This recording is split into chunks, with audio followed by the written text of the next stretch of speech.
Welcome, Golden Lion Nation. Thank y'all. Welcome, Golden Lion Nation, to another installment of Inside the Lion's Den, where we take a look inside UAPB athletics. And today we'll have head coach, football coach Alonzo Hampton, as well as head Lady Lion soccer coach and Eric Solberg. And we'll talk to the cross country head coach and track and field head coach and Christopher McCoy. Welcome again to Inside the Lion's Den. And let's get started, folks, with my guy, head coach Alonzo Hampton. Welcome back, coach. How you doing, my man? I'm doing well. Coming off a tough loss at Mississippi Valley State. Of course, had a week off. Came out, started just a little bit slowly. Typically, we've seen, especially in some of the earlier games, defense get on the field first, and we usually start off fast. Have a little issue with closing out sometimes, but we started off pretty fast in most of our ball games. Started off a little slow offensively, didn't get anything going on that first drive, but came back defensively and played well, and had a sack to end that first series. So defense, again, starting off on a good foot.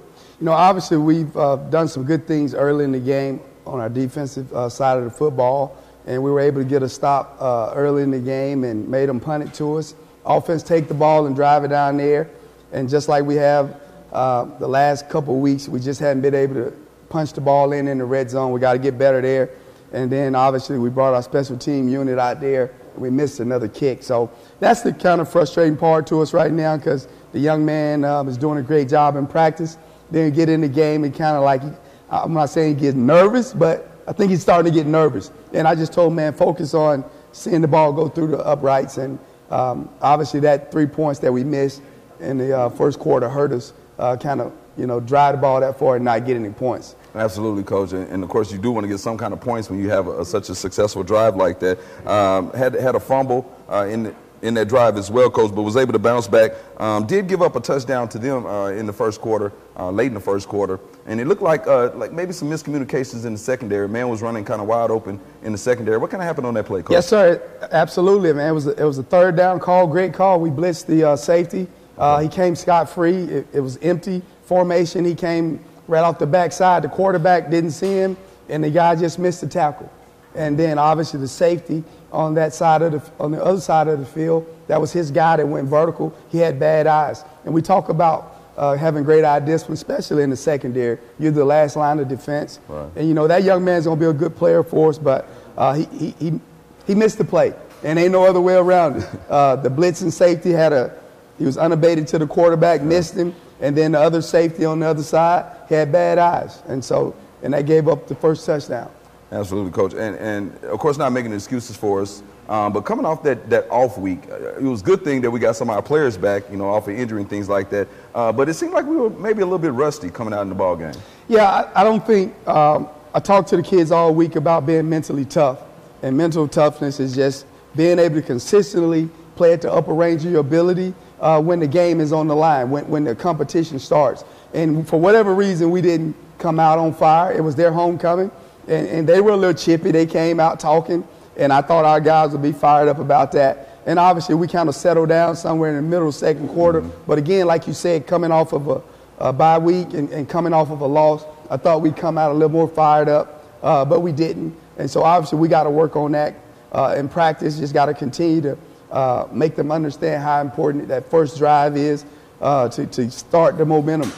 Absolutely, Coach. And needless to say, we were still in the ball game at that point. Went down, was able to make a field goal and get some points on the board. At that point, it was 7-3 in the game. And again, we're right there in striking distance. I mean, it's the most frustrating thing about this year so far is we've been in every game. Right. And obviously you keep telling the kids just stay in the fight. But when you continue to make the same mistakes over and over, bad eye discipline, jumping off sides, missing a block. When we were down there, we had first and goal or like on the 2-yard line, and then we get a pre-snap penalty from an old lineman, and that pushes back 5 yards, and they end up, stopping it. So we're doing it to ourselves. I'm going to give Valley credit, and I mean this in the most sincere way. This team is better than a 1-5 football team. Absolutely. But we got to continue to practice the way we're supposed to practice. We got to continue to be disciplined in the classroom, on the football field. It even goes all the way back to this. We had about 6 guys that didn't do the study hall. And so to me, I tell them, you're going to get what you do. And so if you keep putting out bad omens, you're going to get bad omens coming back to you. And so when I took this job, and I said it to the kids, every place I ever been when we turned around programs, we had no academic issues. And when you get the kids to understand that part of it, academics come first, because if you don't think academics has something to do with what you're doing on that football field, then you're badly mistaken. Now, we'll say this. The first week we probably had 25 kids that didn't get to study all the time. Okay. Well, guess what? I checked tonight before I came here. We only got 4. So we're still making progress. Right. And this football team is going to be exactly what I envision and my coaches envision and what everybody here envision. We're going to be a successful football program, and the foundation is being built. And right now we're in some tough waters, but I tell you what, just whatever you do, just don't let go. Just stay on the lifeline, stay on the little rubber boat, whatever it is. You just hang in there, because the winds are going to come, and our young men they're going to get it. Absolutely, absolutely. And it takes time. Again, you don't want to just build a winning team on the football field. You want to build a winning program and develop these young men. And even so, Coach, we went in at halftime. We was only down 11 points, still in the ball game at the half. 14-3, I believe, was the score at that point. What was kind of the message at halftime? Well, it's funny you say that, because I had just watched the night before, watched my son play. Tulane was playing Memphis. They were down 14-10, and Memphis come out, and they scored, make it 21-10. And Tulane came back and scored like 28 unanswered points, and they won the game. They're 6-1 or 5-1. Then I watched Dion on Friday night. He was up 29 points, but for whatever reason, I couldn't go to sleep. And so I stayed up to like 2 in the morning watching that game, because I just felt that they were going to come back. So that was my message to our guys. Listen, man, we're in the best position right now. They're feeling good about themselves. Let's come out and get a stop on the first drive. Let's go down and score. And guess what? We did exactly that. And the next possession, once we kicked the ball off to them, we actually caused the fumble, and we almost fell on the ball at the 30-yard line, which would have gave us another short field. It's like 8 minutes and a quarter. And then 2 plays later, we have a guy to jump outside and didn't do his job, and they take a screen play 60 yards. So those are the things, the mental errors, the mental toughness that I'm talking about. You got to be locked in. When the game's on the line, you got to be mentally tough, consistently, do what my coach tells me to do, play my assignment, do my 111, and great things that happen to us. And you say 111. What's that, Coach? It's 11 people on the field at a time, right? So I got to do my part, you do your part. So now if we get all 11 players doing their part, then we're going to win that drive. Okay, you're going to win that play. And on that play, we only had like maybe 2 people do their job. And so guess what happened? It was a 65-yard touchdown pass, and the young man, he got a unsportsmanlike conduct running in the end zone, and they called it back. So that's when we talk about doing your 111. Just like I tell our coaches and our players, our fans are doing their 111. They're showing up. They're supporting us. The people in the community, they're supporting us. They're giving us everything they got. It's our job to do our part to put on the product on the field that the people will want to come and enjoy. And so that's what we're getting to, and we'll be fine. Absolutely, Coach. And we see some great improvements, some great strides in our team. Just not showing up on the scoreboard quite yet, but as you said, Coach, we'll get there. We'll definitely get there. And even right then, it seemed like the guys, maybe the following drive, you went with Chancellor Edwards in the second half. Let's go there first, Coach. What was the decision-making process there? Well, obviously, and the first 5 games, man, we've been playing musical chairs with the quarterbacks because they're just not mature enough right now. When I say mature enough, when we have practice, they're not taking it seriously. And, throwing interceptions, not coming to film, not getting extra film time, things of that nature. If you're the leader of this football team, those are things you need to do. And obviously, we knew we had 2 young guys at the position when we came in here. And I said it to everybody when I took the job. I didn't want to just go and get rid of everybody. I wanted to build a program, and I wanted to give those guys a chance. Jalen is a really good football player, but he needs to grow up fast. Makai is a very talented football player. He needs to take football seriously. And Chancellor is a guy, is just like a coach on the field. So he is not as athletic as those other 2 young men, but he knows everything that we're trying to do. But as I told Coach, the offensive coordinator too, now, it ain't all on the players. All right, at the end of the day, let's do what the players can do. And if that means throw the ball to the best player every time, like Stanford did, then that's what we're going to do. If that means run the ball 65 times, let's run it 65 times. So that's where we come in as coaches. We got to override them, and we got to put them in better positions to be successful. And that's our focus the rest of the year. Absolutely, Coach. And Edwards didn't do a bad job. Got in there, and we've seen 3 capable quarterbacks. As you said, they all had their ups and downs, but all three of them are capable of running the offense, and Edwards showed that he's capable of doing it as well through a touchdown pass. And then there one play after the touchdown they scored after the screen pass, and they ended up scoring. And we threw a pick. What kind of happened on that play? It looked like a play action. The tight end kind of flared out into the flat, and he didn't turn around. And Edwards just kind of threw it. Would be an easy catch for him, but it's like a miscommunication there. No, it wasn't miscommunication. It was a play call that was called, and what he had is a defensive end in his face, and he got rid of the ball. The tight end should have had his head around quick, but let's give them credit. Like, they read the play. They had a safety spin down into the play, and Chancellor threw the ball blindly because he knew. I mean, Chancellor's a very smart football player. I think the kid got like a 3.6, 3.7. Okay. I mean, he's taking real classes, nursing classes, chemistry, and all that good stuff. And so he was doing what he was taught to do, and they made a good play, and they got the touchdown. Okay. Well, yeah, I wondered because I couldn't tell, and he was under pressure, but I know he just kind of lobbed it up like an easy pass for his tight end to catch, but he never got his eyes around. But again, that goes with, and you talk about immaturity. These guys don't have a whole wealth of experience either. They hadn't been, on the football field a whole lot either. Man, I was telling someone the other day, obviously when I took this job, I knew we were a young football team. And, we had some junior college guys that we brought in. Some of them are doing really well. Some of them are not ready yet. And so now we got younger guys that's playing, getting a lot of experience. But when you get an experience, that sometimes you got to take a couple lumps across your head. And right now we're playing really good in spurts. We're just not putting it together for an entire game. And so that's our focus. We got to play the next play the next quarter, and continue to get better. So I'm looking forward to a big week this week with Chancellor because, like I said, he knows the offense back and forward. He knows where everybody's supposed to be. He can make checks, and so I'm excited to watch that young man get out there and have an opportunity to lead the offense. Coach, did you just name our starter for this week? Well, I tell people this. I like winning, and we're gonna go with the guy to give us the best chance to win. And if he has the best week, I mean, obviously he had a really good week last week. And I tell people this. He was on the scout team all week. But that young man came in and put extra time in to learn the game plan. He was down there giving us a look. And so that's what I'm talking about. When you're trying to build a program and you want a winning foundation, the guys that's behind you should be pushing you to become better. And I told all our players, it's my job to go out and find players to take our current guys' position. That's right. Okay? That's right. And I told my coaches, it's my job to go replace you, right? Because that's what they're going to do to me if I don't win. All right? Absolutely. So we're all in it together, and I mean it in the most sincere way. It is my job every morning I wake up to find a way to make this program better. And the way we do that is we got to go out and recruit really good players. And the guys that we got are some good players. But I'm going to recruit every position on this football team to find guys that can take their position. And that's how I've been able to be a part of programs that we've been able to flip the script in 1 to 2 years. And so it's going to happen here. And so you'll see a lot of the golden lines around. Man, we're looking high and low, wide, everywhere. We got to go get them.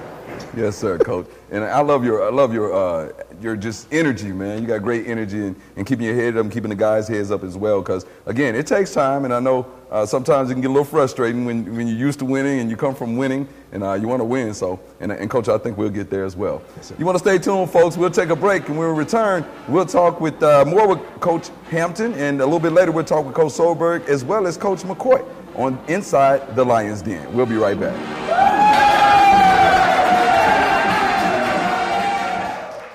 The ideal cut round diamond was developed to release the maximum amount of brilliance in a diamond. That was 100 years ago. The future is fire polish, and you have to see it to believe it. The future is dazzling. Nanotechnology creates an explosion of fire that's over 300 times more brilliant. Dad, this is the future.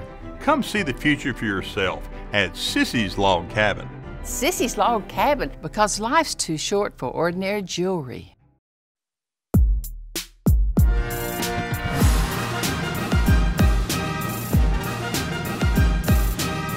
Life-changing flavor.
In 1920, an athletic league was formed and slowly became one of the leading sports associations in the world of collegiate athletics, the Southwestern Athletic Conference. Today, the SWAC is looking towards the next century, growing, supporting, and transforming our intercollegiate sports activities for student athletes and promoting academic excellence. Each SWAC member institution represents a high level of integrity and sportsmanship. We are the SWAC, building champions for life. Maybe you can make retirement happen. After all, you made home ownership happen. Homeschooling yourself on loans, beefing up your credit score. So I'm pre-approved. You were like, yes! Sorry. Color coding listings, ticking boxes, and flushing every toilet in a 20-mile radius. Home sweet home. You aced house hunting. Now get the tips you need to get on track at aceyourretirement.org. Welcome back, ladies and gentlemen, to Inside the Lions Den. I'm LaRon Marbley alongside head football coach Alonzo Hampton. And coach, tough loss last week, but again, can't rest, man. Can't hark on it. Win or lose, you can't hark on it because it's back to action this week. And, of course, it's homecoming. And I know you're very familiar with your first stint here at UAPB. You know what homecoming holiday is around Pine Bluff. Because just looking back real briefly, some of the numbers, you have to be proud, though. The offense did put up over 400 yards total offense in the last game, despite, the loss and everything. So that's definitely a positive to build off of. You had some pretty good individual performances. Kirsten Rogers, for one. He saw his first action at running back a couple of weeks ago before the break. He put up over 100 yards rushing. And, again, Chancellor Edwards, I won't call the man Cam Chancellor, but Chancellor Edwards, he was 9-11 in the ball game, so pretty efficient as well. So we definitely have some positives to build upon headed into homecoming week. Well, obviously, like I said, we're doing some great things individually, but until we do them collectively, we're not going to be a good football team. And so at times, like you said, we bring a different running back in. I think he had over 100 yards on like 8 carries, and he was the reason that we scored that first touchdown to get us back in the game. And then when the game's on the line, we just continue to make the little mistakes to get us pushed back. And so we just need to be able to sustain drives. We need to make sure we're better on third down. Obviously, we had 400 yards, and as I said to the staff on Sunday, man, I don't care about 400 yards. I care about having one more point than what they got on the scoreboard. Right. All that stuff don't mean nothing to me. And so it's good for them. It was, they haven't had 400 yards, I don't think, all year. So that was good, but it didn't give me the points that we needed to win the game. So we got to continue to sustain drives, and obviously we got our work cut out this week. But like you said, it's homecoming here in the Bluff. And if you're not excited about this week, I don't know what's wrong with you. And I told the players, man, we got to go out there. We owe it to the people. They're investing a lot in us as a football program. They continue to show up for us, and we already know that thing going to be smacking on Saturday. Yes, sir. And you, Coach, you remind me of my old coach, Coach Lee Harvin, when you said that. A lot of times he used to tell us, games like this, if I have to get you excited as the coach, then you probably need to go home, because if you can't get yourself up for a game like this, with it being homecoming, everybody coming home and all the festivities and stuff, then you might not need to be out there if you can't, kind of motivate yourself in a situation like this. Right. And you said it right. I don't think we need to motivate anybody. When you know you got a really good football team, like, the players are going to be intrinsically motivated. It's something inside of them that says, I got to defend my turf. I got to defend this for the people, the alumni, the fans, my family, my friends. And that's what it's about this week. This is about us showing up, standing up tall. Man, like I said, it's so many people that have helped us since I've been here that supported us. And so we owe it to them. We need to put a product on that field on Saturday to show people we are a pride line group. You know what I'm saying? Sir. So we talk about being a group of brothers, right? And so that's what we need to do on Saturday. We need to show up. And like I said, it's going to be a tough deal, because last year I think the running back rushed for over 200 yards. So we need to show up. We need to bring all those hats to go to work. Yes, sir. Yes, sir. And Coach, and different coaches kind of approach it in different ways. When you have homecoming, of course, you got all the festivities and all the activities. And we know, Coach, our job is, or the football team job is, to win the homecoming game. Right. But how do you kind of balance that with your players? What do you tell them to kind of keep that balance where you can enjoy homecoming, but do your job on Saturday? As I told them on Sunday, you got one job, which is to win the game. Obviously, I was a college student, and I'm not going to tell you not to enjoy some of the festivities. But I tell you this, all right, if you got enough energy after Tuesday practice to go out and hang out all night on Tuesday, then you're not the football player that I think you are. You're not the kind of player we want on this football team.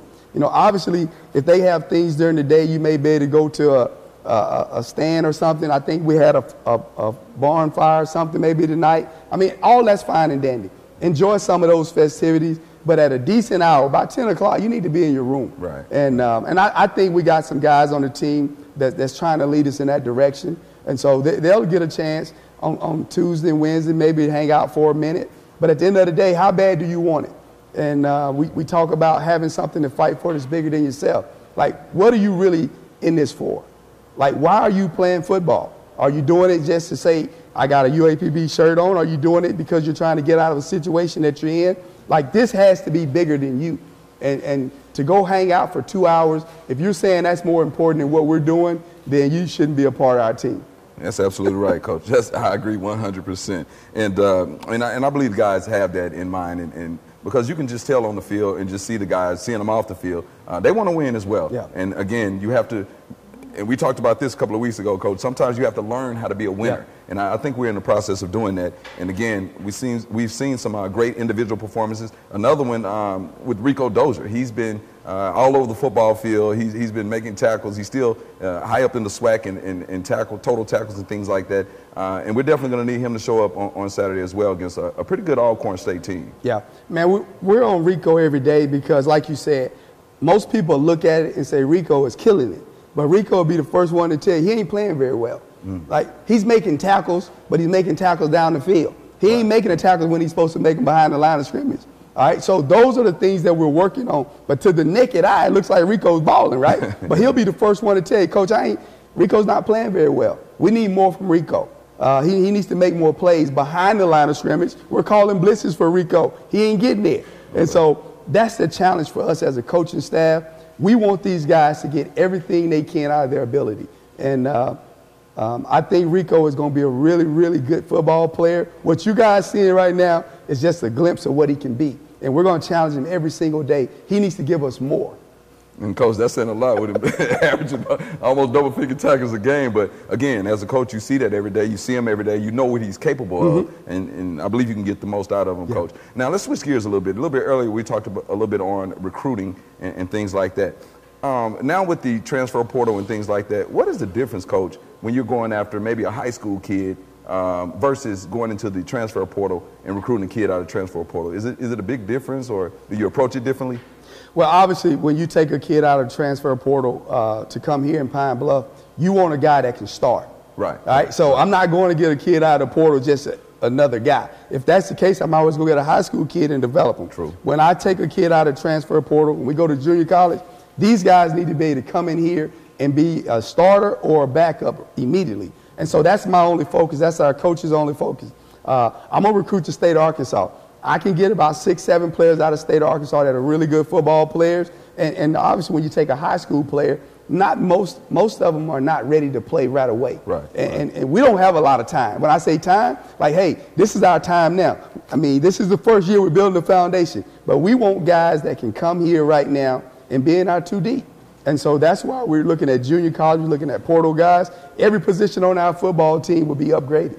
Okay, Coach. And now going back to homecoming, man, you're getting me excited, man, because I know it's coming, Coach. I know you personally, and I know where you come from. I know you come from winning ways, and just seeing where you come from coaching and the things that you've done. So I'm very excited about it, Coach. And talking about, you said the guys on homecoming have an opportunity to do some of the activities and things like that. Do you guys add like a special curfew or anything differently, or just kind of go through this week, Coach, how it goes this week? No, I'll tell you this. I mean, I'm not going to tell anything, but I got a couple guys, man, I get calls all time of the night from players. They just, I don't know why they like me, but they do. And they're like, Coach, so-and-so did this, Coach, so-and-so did that. And Coach, like, you need to run us. Coach, you need to do this. And I said when I took the job, I want a player-led football team. Like, we're not winning, but the players are now starting to lead the football team. Like, when I stand up in front of them, I want to give them positive affirmations. I want to tell them how good they are, how great they're going to be. I already seen what God told me he's going to do for you and you and you. And so I need you to trust me, but I also need you to come over here and work every single day and give me everything you got. And so we have a football team We got guys on the offense, defense side of the football, they're becoming leaders. And that's what leaders do. I don't have to worry about setting a special care for you because you know what his teammate going to do? Coach, don't play him. And that's what I love about the football team. Those are the things that nobody will ever know, but you get the inside scoop because we're inside the lines then. And so that's where we at. I like that, Coach. Nice feel there. But again, getting ready for homecoming this week. I know you want the fans to come on out and support, continue to support. Because we're going to get there, y'all. I promise you we're going to get there with my man right here, Coach. So what do you have to say to the fans about coming out this weekend? Well, continue to do what you're doing. Your support is amazing. We feel the love. And I tell people, man, I'm so focused on what we're trying to do, build this program. And when I went to church yesterday, me, AD, and Chancellor, and just listening to what the pastor had to say, he said, man, we're on a mission, all right? And we've already got the milestones, we already got the memories, and the mandate's already been given by God. All we got to do is follow the plan. And as long as we stay in the race, we're going to get to the end goal, which is the prize. So I'm more excited than ever. I stood up, man, I get chills right now just even thinking about what he said yesterday. So I'm more motivated now than ever, all right? Because I already know what's going to happen. We're on a mission. We're all locked on. I mean, everybody on campus, administration, alumni, fans, the city, we're all in this thing together. And so now, all we got to do is continue to remember the milestones. We keep stamping them here, all the memories that we're making along the way, all the fans when we show up on Saturday, that thing gonna be rocking. We walk down that line, that thing gonna be rocking. I feel it. I don't know about you, I don't know about y'all, but I feel it. I'm excited for Saturday, and I want our kids to show up and show out. And I told them I want them to have one thing, fun. Let's have fun. Go out there and lay it all on the line. Absolutely, Coach. And along the way, getting that valuable experience on the football field with the young players, man, I'm excited too, Coach. I'm excited too. Yes, sir. Homecoming 2023. Yes, sir. It's a holiday, man. It's a holiday. And definitely wish you luck this Saturday, man. And stay with it, Coach. Love your energy. Love what you're doing here, man. We're glad to have you here, man. Yes, sir. Appreciate it. Yes, sir. Head Coach Alonzo Hampton here on Inside the Lions Den. We'll take a break, and when we return, we'll talk to UAPB Lady Lions head soccer coach and Coach Eric Solberg. Stay tuned, folks, to Inside the Lions Den. We'll be right back.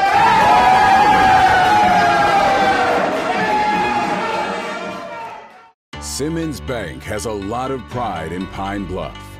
It's been our home since 1903, but our goal has always remained the same: to help make our customers' dreams come true.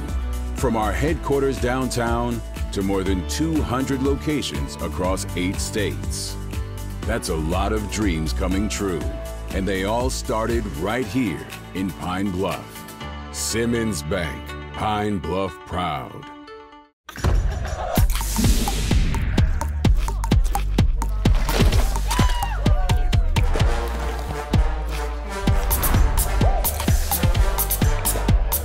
Every bite better with Pepsi. I think I finally found. Hey, how you doing? Hey, Mason. Hey, Mason. Got a new house. It's looking pretty cool so far. A place that I call home. I'm teaching Louise how to cook some lasagna. It only takes a spark to make a fire start.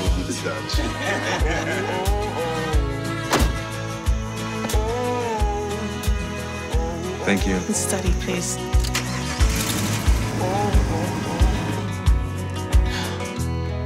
I think I finally found a place to make my own. A place that I call home. This place that I call home. Dear Adidas, we believe that through sport, we have the power to change lives. A female coaching me. Is anybody watching female sports? But female athletes are being left behind. We have the power to make a new world for female athletes. So come together, fight for equality, and level the field to ensure that no matter the challenge ahead, she breaks barriers.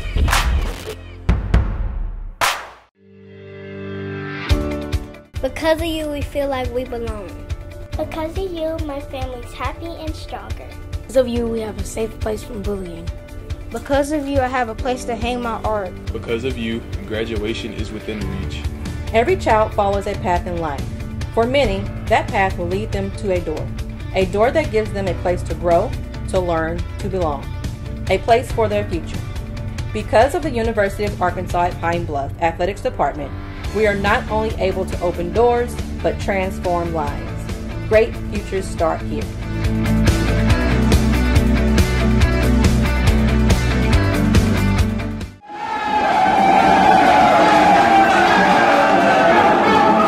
Welcome back to Inside the Lions Den. I'm LaRon Marbley, and joining me now is head UAPB Lady Lions soccer coach, Coach Eric Solberg. What's up, Coach? How you doing? Doing great. Thanks for having me back. Happy homecoming. It's a great week. It's a great time to be a Golden Lion. Yes, sir. You said it all. You said it all. Happy homecoming holiday. And, Coach, you guys been busy here lately, man. Yeah. Of course, we talked a couple of weeks ago, and you guys were on the road handling business. Got a conference win since the last time we talked. Yeah. Defeated Valley 3-1. And the ladies, they're playing pretty well, Coach.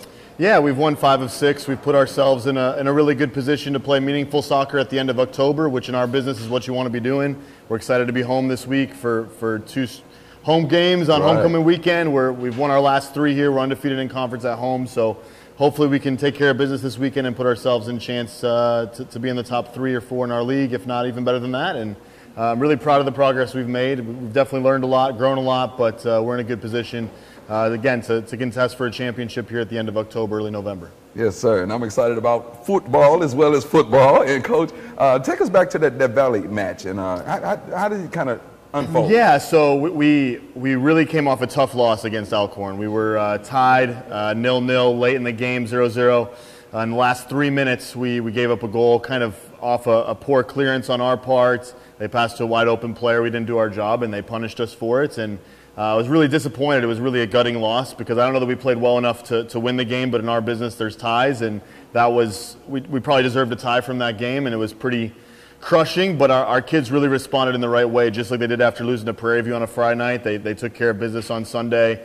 We were actually up 3-0 at one point, and we made some changes, and they got a goal late, but it was a pretty comfortable win for us, and I was really, really proud of how we responded to adversity. You know, there's no such thing as a good loss, but sometimes you need a loss to wake you up and bring you back down to earth, and so we're really disappointed to have lost that game, but the way we responded was really important, and I think it speaks to the culture of our team and the leadership within our team, and the fact that they're not going to stay down after a loss for very long, and they bounced back and took care of business, which puts us in a really good position.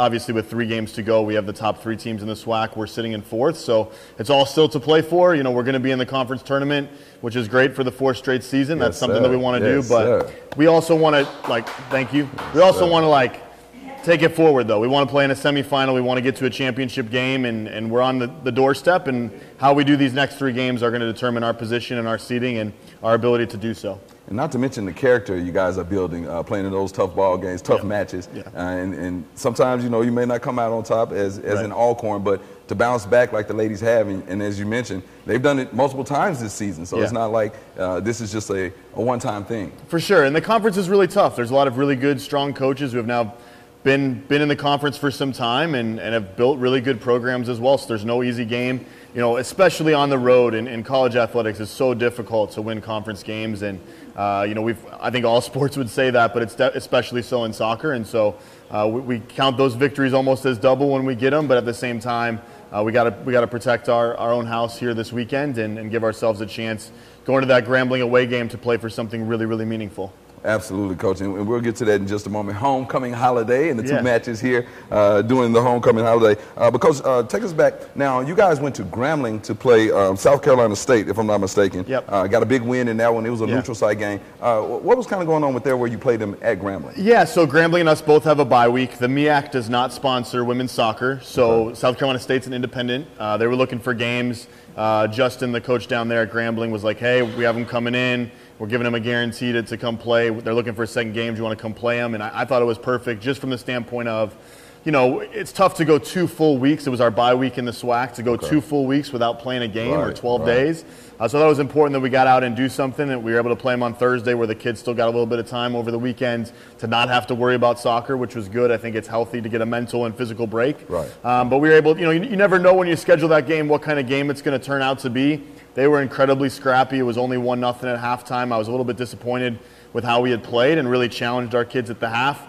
and we responded. We scored 4 second-half goals to put the game away to make it 5-0, and we were able to play a lot of kids that maybe hadn't gotten as much time in SWAC. I definitely even learned, we're 16 games, 17 games in now. I'm still learning about our team, and definitely learned something about some individuals, and was really proud of how we responded again at halftime we didn't play well in the first half, and we were able to put the game away in the second half for a comfortable and pretty dominant win in the end, which makes me really, really pleased with where we're at. So 4 goals in 1 half, Coach. What was that message you had? I'll be honest, I played the disappointed dad card, right? I didn't do a lot of yelling. Like, this team is so intrinsically motivated that I don't have to say a whole lot to them, but just said, like, look, if we want to compete for a championship, like, we had some days off, like, we have to perform better than what we were showing, and just kind of said, hey, look, it's nothing to be upset about. We're ahead in the game. It's 1-0. We've done the job, but also let's not make this more difficult than it needs to be, and just challenge them to put forth the best effort that they could and be a good reflection of the team that I know that they are. And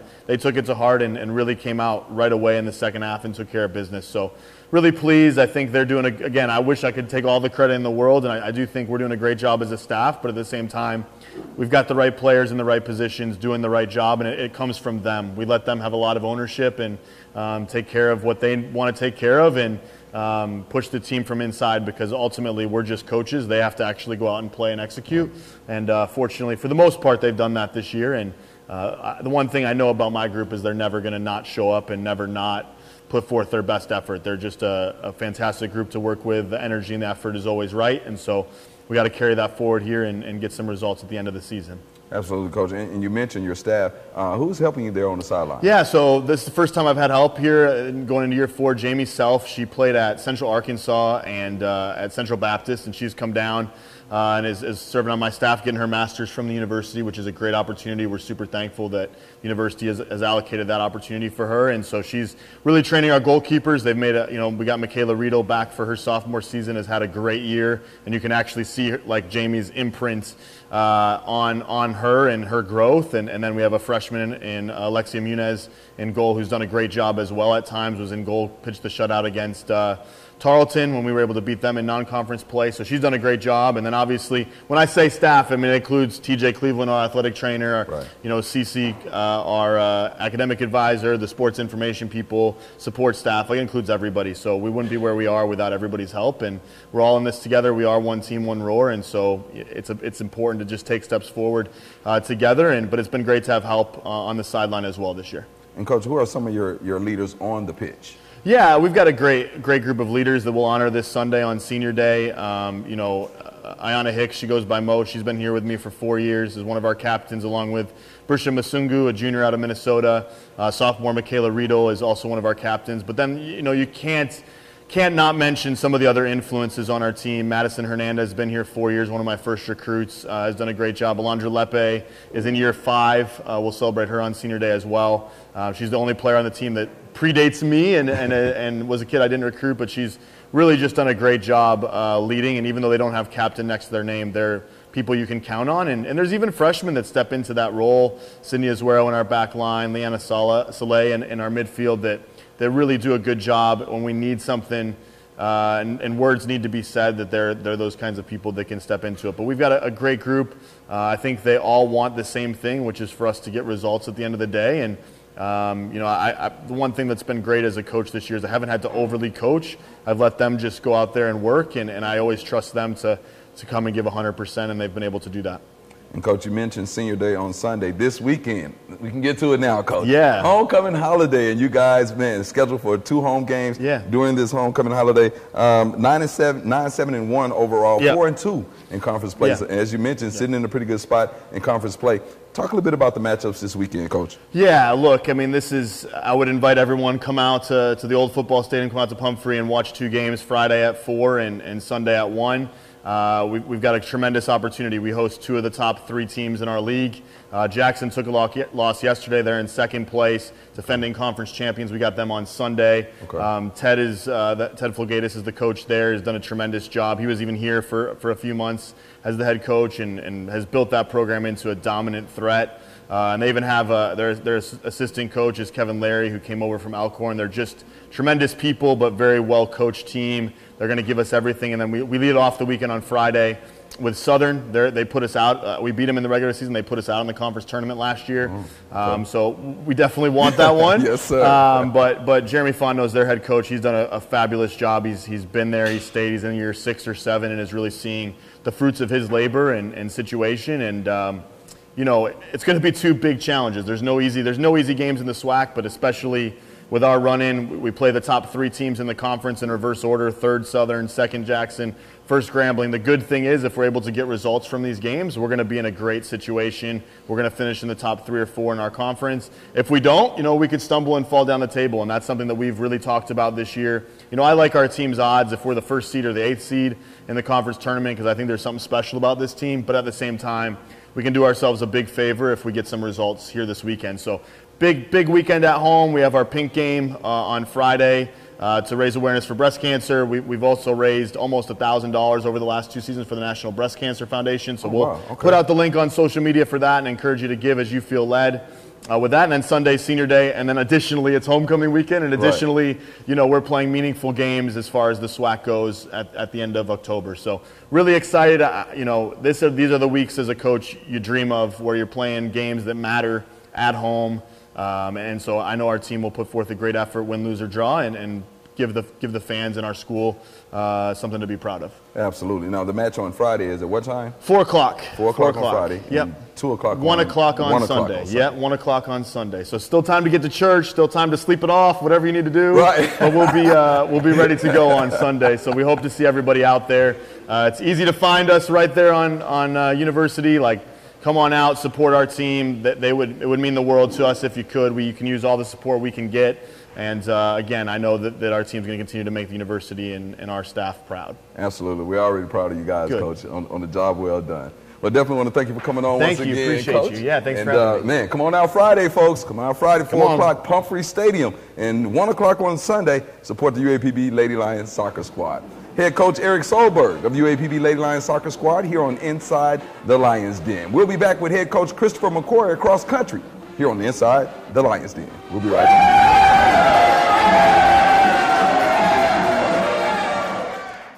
Hi, I'm Ford Trotter for Trotter Ford Lincoln in Pine Bluff. We believe in being tried and true, and that means earning your repeat business by giving you our best customer service and best deals every single time. Like up to $14,000 off MSRP on the 2019 F-150 Crew Cab. That's right, $14,000 off MSRP. So come see for yourself. Shop Trotter Ford Lincoln in Pine Bluff and TrotterFord.com today. Tried, true, Trotter. In 1920, an athletic league was formed and slowly became one of the leading sports associations in the world of collegiate athletics, the Southwestern Athletic Conference. Today, the SWAC is looking towards the next century, growing, supporting, and transforming our intercollegiate sports activities for student athletes and promoting academic excellence. Each SWAC member institution represents a high level of integrity and sportsmanship. We are the SWAC, building champions for life.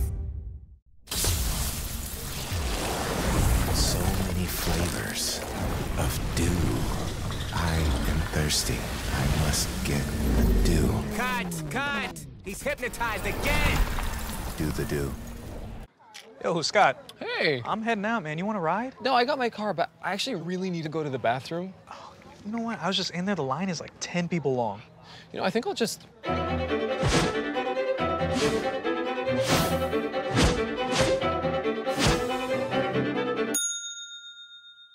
Dude, are you okay? You wouldn't believe what I was just thinking. I am definitely buzzed. Yeah. I think I will take this, and I will take that ride home. Smart man. Did you see how that dog was looking at me?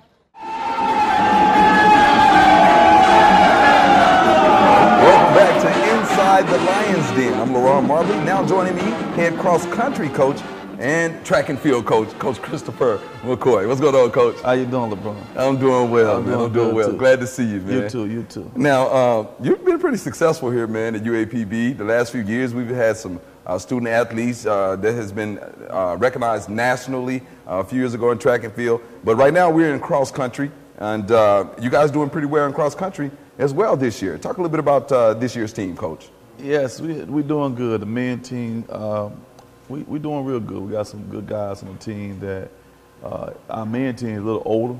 Okay. I got like 3 juniors and 2 seniors. And I got a little freshman that came from Fayetteville, Arkansas that's doing real good. Okay. And that team a little bit older. And the women team is young, but they're still doing good. The women team, I got 1 sophomore, 2 juniors, and 3 freshmen, which is doing real good. But we got a good team. Okay, Coach. And for the listening audience out there and the viewing audience, in cross country, what kind of explain how you compete in cross country? Is it? I know it's off a track, but is it like miles? You go certain miles? Well, cross country, yeah, it's certain miles. You run women's run 5K or 6K. Okay. The 5K is a 3.1 miles, and an 8K for the men is 4.9 miles. Okay. So that's the difference. And plus, it's running outside, in the woods, through the trees. So that's the biggest difference than track and field. So it's exciting. It's very excited to be doing cross country. When I first started at UAPB, I didn't really care about cross country, so I really didn't recruit the kids for the sport. Okay. I just took some kids and make them do it. Okay. But in the last couple of years, I've been taking a little bit more serious and recruiting kids that you really can run cross country so we can be successful, because I want to be successful. So I've been doing that. Absolutely. You've done it in track and field and now in cross country. And Coach, talk a little bit and tell the audience a little bit, how is it different recruiting wise when you're looking for a cross country runner versus a track and field runner? Well, it's like I said, it is a lot different. People don't know that. Right. But cross country, you got kids that can do good in cross country. They can sit there and run all day versus track. Because track, you're going back around in a circle. True. And some people don't like going in a circle. In cross country, you're going through the woods, going angles, going different way, uphill. So some people enjoy doing that more than going around in a circle on the track. And so that's a lot of, and then you got some kids that will do a lot better in cross country and won't do good in track. You're like, well, you just ran 13 minutes in cross country. You can't run 13 on the track. Well, sometimes they can't. Right. And it's crazy, but that's what happens sometimes. And then I guess the terrain has a lot to do with it as well. You're running on grass. Yeah, and you dirt. run on grass and dirt, sand. Sometimes you're jumping rocks. And oh wow! It just depends. Every course different. Right. Some courses just rolling hills, what we call them rolling hills. Some courses just flat. It just and some courses you got a lot of bumps and holes in it, and they don't cut the grass, cut the course like it need to be cut. Cut it too late, and it's still high. And, it's all type of ways. Oh, so you might run into anything in cross country. Anything. Okay.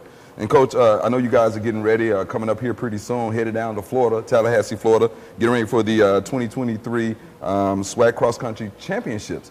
Talk a little bit about that, Coach, and also how is it scored? I know you get certain points for certain places. Yeah, it's scored by the place you finish. So you finish 1, 2, 3, 4, 5.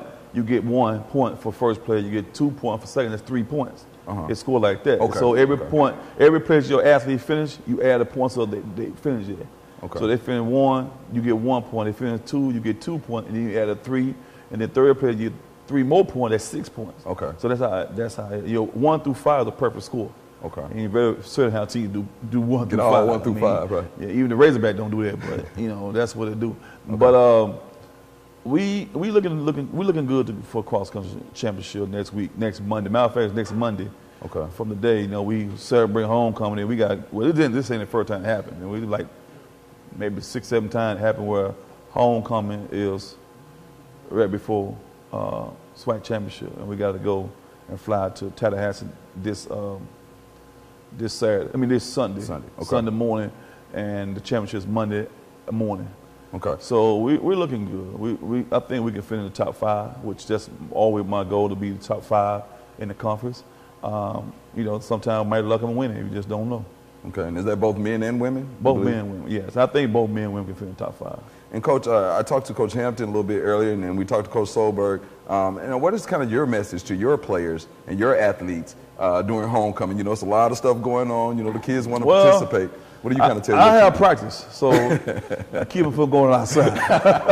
Well, you ain't going to stop it. When I was in school, we had homecoming. I went outside too, have fun. But I just tell them, hey, have fun. But be at practice tomorrow morning. And that's simple as that. And, I tried my goal is to practice every day till Thursday. Thursday and Friday and Saturday to do my long. Okay, let them kind of rest. You know, leave them alone. Let them have fun. Let them do it. It's homecoming. Let them have fun. I mean, we all went to college before, so let everybody have fun. Absolutely, Coach. Now, we talked a little bit off air. Who are some of your leaders this year on both your men's and women's cross-country teams? On the men's team, we have a senior and two seniors, Tyreek and Rio Williams. Both of them are my two seniors. They are my two leaders. They've been running good. This past weekend, we were down in Mississippi, and Tyreek didn't run. He always had a little back issues, so he didn't run.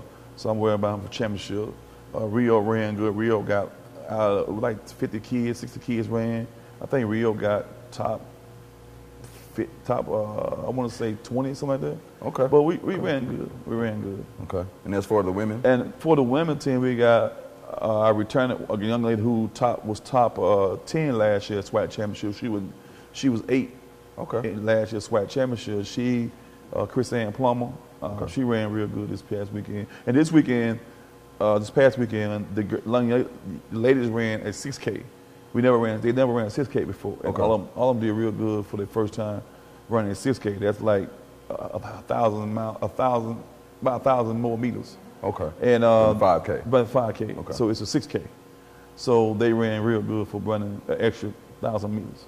Absolutely. So looking forward to the SWAC Championship coming up in Tallahassee, Florida, Monday, and you guys leaving out on Sunday. Now, we'll shift gears just a little bit, Coach, and I have to talk about it, man. The success you've had. Of course, we're awaiting our brand new track and field and soccer complex, but you've had some success in cross country, but as well as in track and field. I mean, and without a track, man, you've done a fantastic job.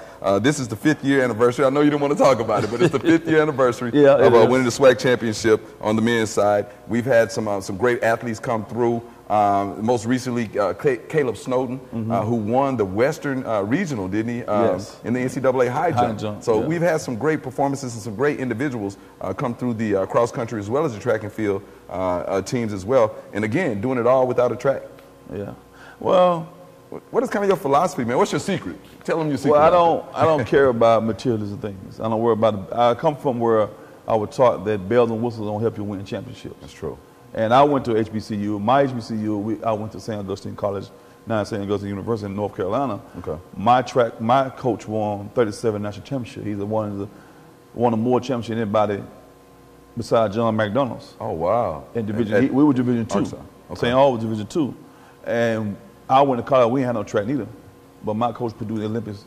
He produced Olympians, he produced the NCAA championship, produced the USA championship winners.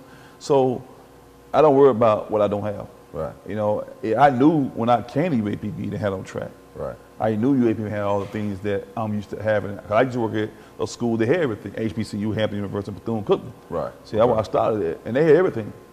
And we won there too. But I was taught that you don't got to have all these things to win if you know how to win. Right. And I just put it together and won because I want to win. Bad enough that other people want to win. Absolutely. And I just don't worry about it. Just do what I got to do. And you know, you sit in the crowd with something you don't have, you're never going to be successful. So you just got to take what you got and go with it. Absolutely. You know, and sometimes you got to spend your own money. But I learned that too. You know, when I was coaching, when I first started coaching, my college coach told me, as long as you work at HBCU, you're going to spend your own money. So I've been spending my own money to do some things I got to do. Right, for the kids, absolutely. Yeah, it's always for the kids. It's always for the kids and me too. Right. It's all about everybody being successful. Nobody want to be a part of winners, losers. Right. Everybody want to be social with winners. See what I'm saying? So I just go out here and work, and I don't worry about, I don't have this, I don't have that. Because if I did, I won't be successful. If I worry about having a track, I'd be sitting on, crying. Still worrying about not having a track yet. Well, they'll been got rid of me because they're like, well, you ain't doing nothing. You know, you got to do something. You got to do something. So I don't worry about it. I just go out and have fun. You know, we got to feel. And it's going to work, you know. Yeah, I've seen you guys work out all over the city. Yeah, we got to do what we got to do. We got, you know, track is not hard, but you just got to do what you got to do. And cross country is not hard. It's just what you just got to, you know, put your kids in situations to be successful. And I think a lot of the kids I recruit here, they understand that. And a lot of them do come from places where they don't have this, they don't have that. And, you know, track is not, everybody don't got 9 facility in track. Even some big school don't got 9 facility in track. Right. You know, we went to TCU last year, and a lot of the kids were shocked that their facility was Ragley, and it's TCU. I'm like, well, You see now. It ain't about what you have. It's about what you're doing. You know with that being said, Coach, with that being said, I know you have to give props and shouts out to some people around the city, the community. They all pitch in. I know I've seen you work out at the Pine Bluff High track and different places like that. Yeah, we work everywhere. We go well. We go. You know, we just we've been kickoff places too, so we just do what we got to do. I don't worry about it. You know, we go run everywhere. We we go. We just you just find places and make it happen. You know, and make it happen for success. Because when you have success, nobody worry about that. Right. You know, and one thing I tell my kids, we the only school in SWAC that do not have a track. You know, and so if you beating the ones who got track, what they tell you. Right. And a lot of them see that. And a lot of them more hungry because they want to beat everybody because they don't have track. Right. And then you got guys and young ladies that make it to the NCAA championship, and you looking there in some big school face and tell them, man, I beat you, I ain't got a track. You know, that says a lot. That says a lot about what you're trying to do individually as a coach and individually as an individual person who doing the sport. So that's the way I look at it. I don't care about, coming from schools that didn't have track. I mean, like I said, I really work at Bethune-Cookman. They didn't have a track when I worked there. Okay. I work at Hampton. When I worked at Hampton University, the track was regular. It took us 3 years to get the track. We had to beg to get the track deal. Okay. When I came to UAPB, I didn't worry about it because I treat Pine Bluff High like my track. I take care of it. I go out there and I do things that I need to be done. So I feel like that's my track. Okay. But it's not my track. Right. So I don't worry about it. But that's great support, and it's great to have that community support, Coach. Yeah. And definitely want to give you congratulations, man, on a job well done thus far. And Thank you. Recap, getting ready for the SWAC Championship coming up this Monday in Tallahassee, Florida, man. And definitely want to wish you well down there. Safe travels, and go and bring home the trophy back, Coach. I'm gonna try. That's how I go. Always my goal to win. I don't care what it is. I want to be the best of everything, whatever I do. Absolutely. So we always trying to win, and I think we got a shot to be real competitive in the top. Like I say, top 5. We might shock ourselves. Might be top 1. We don't know, but anything can happen on championship. One thing I tell the kids all the time: it don't matter who you line up with. Anything can happen. I've been in track meets where people fell down in races. True. And somebody else won, shouldn't have won. So anything can happen in the championship. So I know we can be top 5. I really do, and I think the kids deserve it. They work hard. We had some up and down during cross-country season, especially on the women's side, but it's been good. Well, definitely looking forward to it, Coach, and definitely want to wish you luck heading out Monday to the Cross Country SWAC Championship. All right, head coach Christopher McCoy, UAPB men's and women's cross country team. Well, folks, that's going to do it for us today. Again, thanks, Coach McCoy, coming on. Also, thanks to Coach Solberg and Coach Hampton for coming on this show today. And don't forget, folks, you can check this show out tomorrow on the UAPB YouTube channel, Inside the Lions Den. I'm your host, LeRon Marbley. We'll see you next week.